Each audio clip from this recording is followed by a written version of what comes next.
Baik, Assalamualaikum warahmatullahi wabarakatuh. Kita lanjutkan materi yang kemarin sudah sempat kita diskusikan. Kemarin sudah saya berikan beberapa pertanyaan, diantaranya apa sih yang Anda ketahui berkenaan tentang apa Rasul dan Nabi, kemudian apa sih perbedaan antara Nabi dan Rasul. Nah, teman-teman kemarin menjawab yang umum, yang lumrah biasanya guru-guru kita sampaikan bahwa Nabi itu menerima wahyu untuk dirinya sendiri, sedangkan Rasul menerima wahyu untuk umatnya. Akan tetapi pandangan tersebut tidak sepenuhnya salah dan juga tidak sepenuhnya benar. Ternyata ada loh pendapat lain berkenaan tentang konsep atau perbedaan Nabi dan Rasul ini. Lebih lanjut kita akan simak di materi selanjutnya.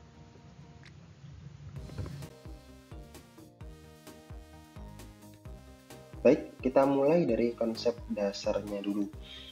Nabi sendiri berasal dari kata naba yang memiliki makna ditinggikan, atau naba'a yang memiliki makna berita. Sehingga dalam hal ini secara bahasa saja dapat kita ketahui bahwa Nabi adalah seorang yang ditinggikan derajatnya oleh Allah Subhanahu wa taala melalui berita, yaitu Al-Qur'an. Sedangkan Rasulullah berasal dari kata arsala yang memiliki makna mengutus. Arsala yursilu, fi'il madhi, fi'il mudhari'nya. Setelah itu, setelah dibentuk menjadi Rasul, yang berarti diutus. Dalam bentuk jamak berarti beberapa orang yang diutus. Rasul adalah seorang yang diutus oleh Allah Subhanahu wa taala untuk menyampaikan risalah atau pesan Allah. Sehingga dalam hal ini Nabi dan Rasul merupakan manusia biasa yang hidup seperti kebanyakan manusia, yaitu makan, minum, tidur, berjalan-jalan, menikah, punya anak, dan sebagainya, yang menyerupai sifat manusia. Jadi dalam hal ini sifat jaisnya Rasul ya seperti sifatnya manusia itu sendiri, juga makan, juga minum. Artinya sifat kebolehannya Rasul ya seperti sifatnya manusia. Dalam hal ini adanya Rasul, kenapa Rasul tidak dari kalangan yang lebih tinggi dari manusia? Itu tujuannya adalah untuk menguji umatnya.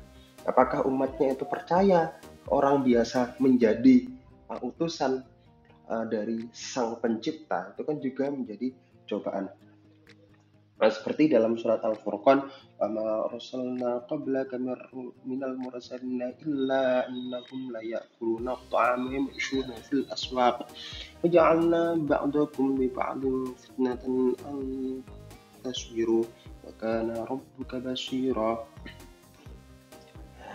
Dan kami tidak mengutus Rasul sebelummu, melainkan mereka sungguh memakan dan berjalan di pasar-pasar. Dan kami jadikan sebagian kamu cobaan bagi sebagian lain. Maukah kamu bersabar? Dan adalah Tuhanmu yang maha melihat. Jadi maaf untuk bacaannya mungkin agak kurang tepat karena ini PPT-nya agak kecil ketika rekaman, jadi agak susah bacanya. Lanjut.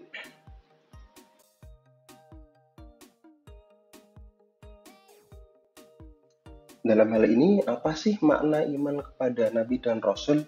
Dalam hal ini sering saya sampaikan bahwa iman itu terdiri dari 3 konsep.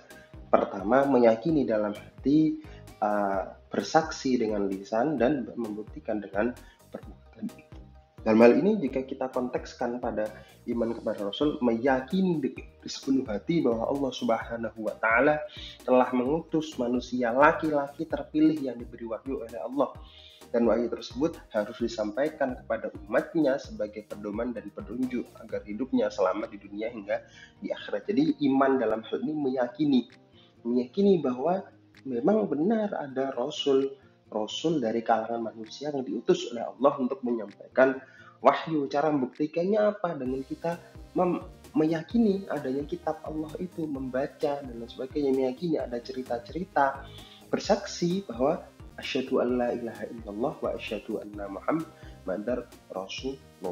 Jadi dalam hal ini banyak ulama yang mengatakan atau sebagian besar ulama mengatakan bahwa nabi dan rasul itu dari kalangan laki-laki. Dalam hari ini menurut kaidah orang Arab dan dunia secara umum, bahwa laki-laki itu lebih sempurna daripada perempuan, sehingga dalam hal ini sebagai utusan dari sang pencipta, dari Allah Subhanahu wa Ta'ala, dipilihlah orang yang paling sempurna, yaitu laki-laki. Jumhur ulama mengatakan bahwa nabi dan rasul adalah laki-laki. Yang selanjutnya berkenaan tentang kenabian atau an-nubuwah.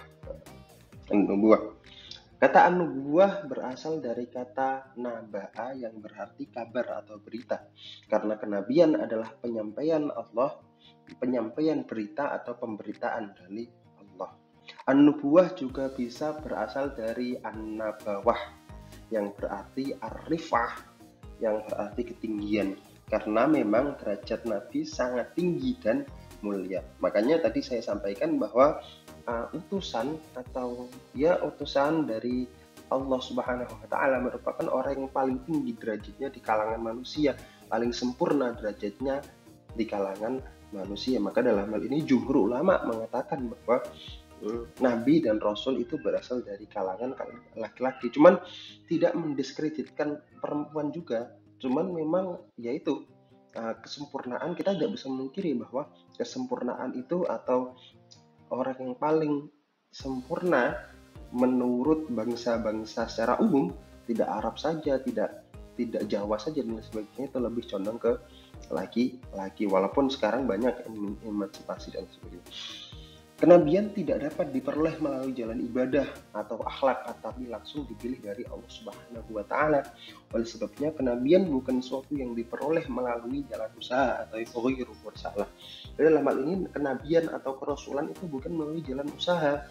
Jadi kita berusaha semaksimal mungkin, kemudian kita diberi derajat atau tingkatan kenabian, ini tidak bisa, karena itu hak prerogatifnya Allah.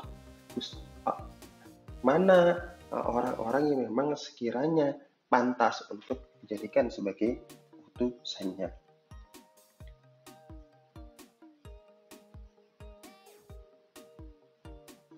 Seperti surat Al-Baqarah ayat 269, yu'til hikmata man yasha wa man yu'til hikmata faqad utiya khairan katsira wa ma yadhakkaru illa ulul albab.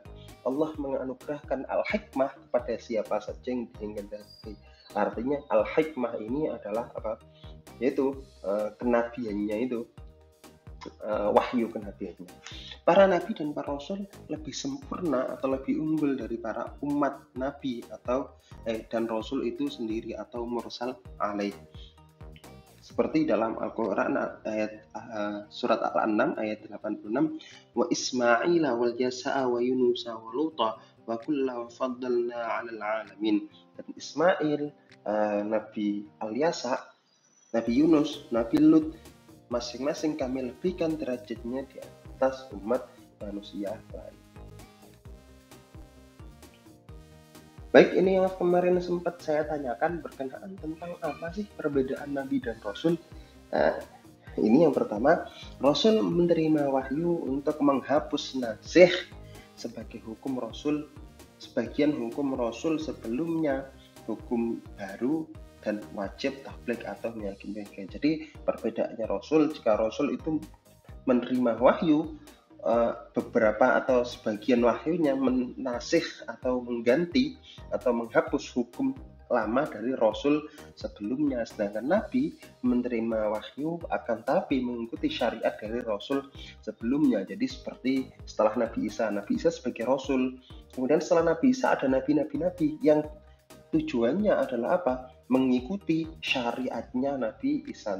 Walaupun dalam hal ini ada beberapa ulama yang mengatakan bahwa setelah Nabi Isa memang tidak ada nabi, jadi kosong. Misalkan setelah Nabi Nuh ada syariatnya Nabi Nuh atau Nabi dan Rasul. Kemudian setelah itu muncul nabi-nabi. Nabi-nabi itu mengikuti syariatnya apa? Syariatnya Nabi Nuh. Contoh lagi, Nabi Musa, Nabi dan Rasul salah satunya Nabi Musa. Nabi dan Musa di sana ada yang masyhur adalah Nabi Khidir. Nabi Khidir itu bentuknya Nabi, juga menyampaikan, dalam hal ini menyampaikan, akan tapi mengerti syariatnya Nabi Musa. Walaupun dalam hal ini tingkatannya berbeda, ada yang mengatakan seperti itu. Kalau Nabi Musa, walaupun tingkatannya Rasul, Nabi dan Rasul, akan tapi di syariat misalkan, atau ada pendapat lain bahwa memang Nabi Khidir sendiri sebenarnya sudah ada sebelum masanya Nabi Isa, sehingga syariatnya bukan syariatnya Nabi Musa. Juga ada yang mengatakan seperti itu. Akan tapi yang terpenting keduanya adalah wajib tabligh. Ini yang baru menurut Samen dan juga saya, mungkin ilmunya juga baru. Keduanya sama-sama wajib tabligh. Karena dalam hal ini alasannya baik Nabi maupun Rasul keduanya wajib menyampaikan. Karena secara logika orang yang biasa yang memiliki ilmu saja wajib menyampaikan. Contoh guru memiliki ilmu, Kiai Samen memiliki ilmu, punya kewajiban untuk menyampaikan. Apalagi orang yang diangkat khususnya sebagai Nabi dan Rasul. Harusnya kerasulan berlaku di kalangan manusia. Allahustafi minal malaikati rusulan wa minan nas innallaha sami'un basir. Al-Hajj ayat 75. Allah milih utusan-utusannya dari para kalangan rasul, dari kalangan manusia, dan dari kalangan manusia. Jadi dalam hal ini ayat ini menjelaskan bahwa Allah ini mengutus rasulnya juga dari kalangan manusia dan dari kalangan malaikat.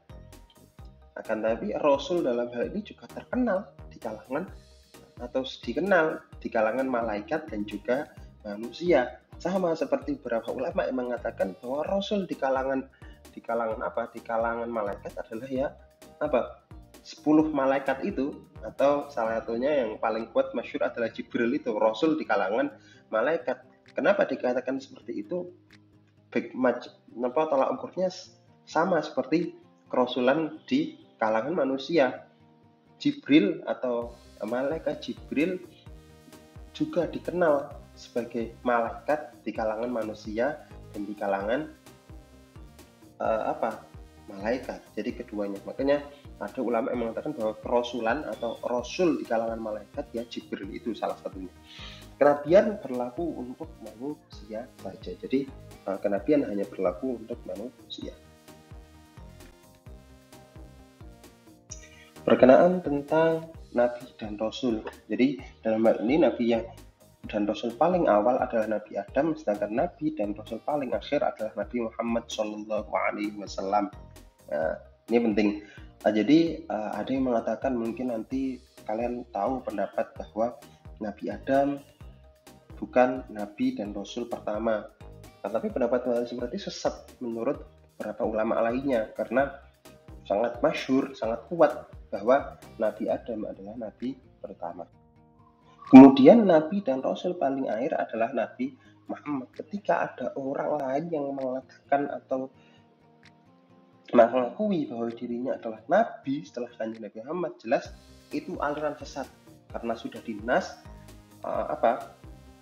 bahwa Nabi Muhammad SAW adalah Nabi terakhir. Ternyata ada suatu saat ada teman kalian misalkan, saya itu Nabi atau saya membawa syariatnya Nabi Muhammad, tidak mengubah syariat baru, itu juga jangan percaya. Misalkan seperti itu. Karena ya sudah dinas bahwa Rasul dan Nabi terakhir adalah Nabi Muhammad. Setelahnya berarti semuanya palsu. Yang kedua, semua Nabi membawa misi pembenaran terhadap semua Nabi-Nabi Allah sebelumnya. Oleh sebab itu semua Nabi membawa misi yang sama, yaitu mentauhidkan Allah dengan membawa satu agama, yaitu Islam. Seperti dalam surat Al-Imran ayat 60, "Wa ma kana Ibrahimu Yahudiyyan wa la Nasraniyyan walakin kana hanifan musliman wa ma kana minal musyrikin." Dalam hal ini artinya Ibrahim bukan seorang yang memeluk agama orang Yahudi dan orang Nasrani, melainkan ia adalah seorang Muslim dan tidaklah ia termasuk orang-orang yang musyrik. Oleh sebab itu dalam hal ini adanya agama Yahudi Nasrani adalah bentuk penyelewengan terhadap agama Islam. Sehingga ketika ada orang yang mengatakan bahwa agama samawi itu bukan hanya Islam tapi juga Yahudi dan Nasrani, ini keliru. Menurut jumhur ulama, sebagian ulama mengatakan bahwa agama samawi satu-satunya adalah Islam, karena adanya Yahudi dan Nasrani bentuk dari penyelewengan agama Allah oleh manusia, sehingga terbentuklah agama Yahudi dan Nasrani. Nah, itu sedikit pandangan dari para ulama. Selanjutnya, jumlah nabi dan rasul. Ada dua pendapat secara umum. Ada sebuah hadis yang demikian, kata Maulana Muhammad Ali menyebutkan bahwa jumlah nabi dan nabi itu ada 124.000 dan rasul ada 315. Tetapi yang disebut namanya adalah dalam Al-Quran hanya 25. Imam Ahmad yang bersumber dari hadis ulama. Pendapat kedua mengatakan bahwa yang benar tidak harus memastikan jumlah tertentu bagi jumlah nabi tersebut, karena dengan menentukan jumlah tersebut dikhawatirkan memasukkan yang bukan dari bagian mereka, atau sebaliknya tidak memasukkan yang sebenarnya dari bagian mereka. Seperti dalam surat Al-Ghafir, dan sungguhnya telah kami utus beberapa orang rasul sebelum kamu, di antara mereka ada yang kami ceritakan kepadamu, dan di antara mereka ada pula yang tidak kami ceritakan aja. Dalam hal ini Allah sendiri mengatakan bahwa rasul sendiri ada banyak, akan tapi secara umum ada yang diceritakan oleh kita sebagai manusia, ada yang memang tidak diceritakan. Jadi kadang jumlah nabi dan rasul itu bentuk sirnya atau yang dirahasiakan oleh Allah. Tapi beberapa hadis yang diriwayatkan oleh beberapa perawi mengatakan bahwa Rasulullah pernah berkata bahwa jumlah nabi segini, jumlah rasul segini. Kan, tapi itu sebagai pandangan saja. Oke, ternyata ada dua pendapat yang berbeda yang mengatakan yang pertama adalah pendapat yang sudah jelas jumlahnya, yang pendapat kedua jangan masukkan jumlah karena dikhawatirkan nanti memasukkan jumlah yang memang atau seorang yang bukan nabi dan rasul tapi dimasukkan. Nah, itu susah. Oke, kalau saya lebih condong adalah pendapat yang pertama saja. Oke, kita tahu jumlahnya, cuman kita tidak usah tidak usah mencari nama satu-satunya. Nama satu bahwa 315 siapa saja sih? Nah, itu yang dikhawatirkan pendapat kedua, bahwa akan memasukkan seseorang yang memang bukan nabi dan rasul tapi dimasukkan dalam hitungan 315. Oke, lanjut.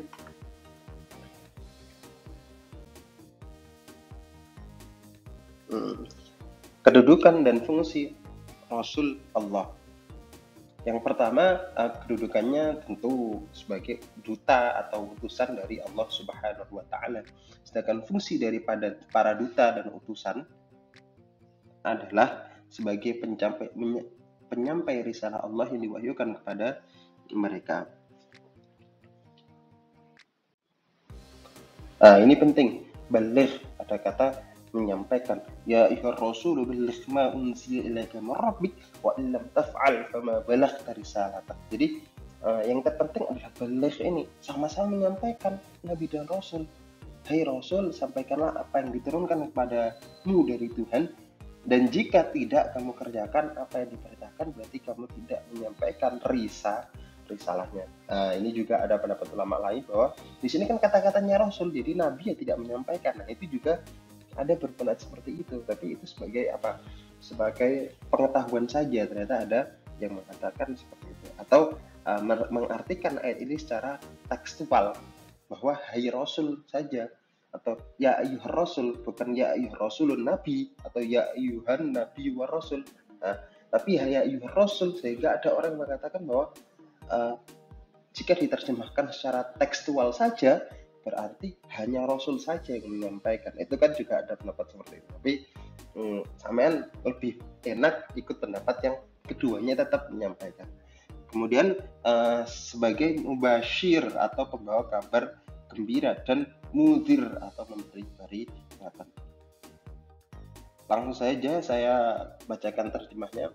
Manusia adalah umat yang satu, maka Allah mengutus para nabi sebagai pemberi kabar gembira dan pemberi peringatan. Dan Allah menurunkan bersama mereka kitab dengan benar atau memberikan keputusan di antara manusia tentang perkara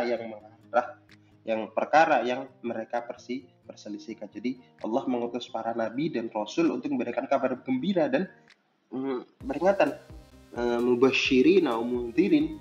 Dan Allah menurunkan bersama mereka kitab yang benar untuk memberikan keputusan di antara manusia tentang perkara yang mereka perselisihkan. Jadi cintanya Allah kepada manusia itu dibuktikan dengan adanya Rasul dan Al-Qur'annya atau apa kitab-kitabnya untuk memutuskan apa memberikan penengah atas perselisihan manusia.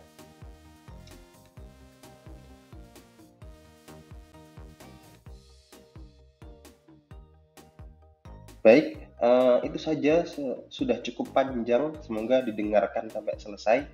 Uh, Minggu depan kita akan melanjutkan materi selanjutnya berkenaan tentang bagaimana hikmah, kemudian apa itu ul azmi, kemudian apa itu apa sifat wajib bagi nabi dan rasul. Mungkin teman-teman sebagian besar sudah tahu.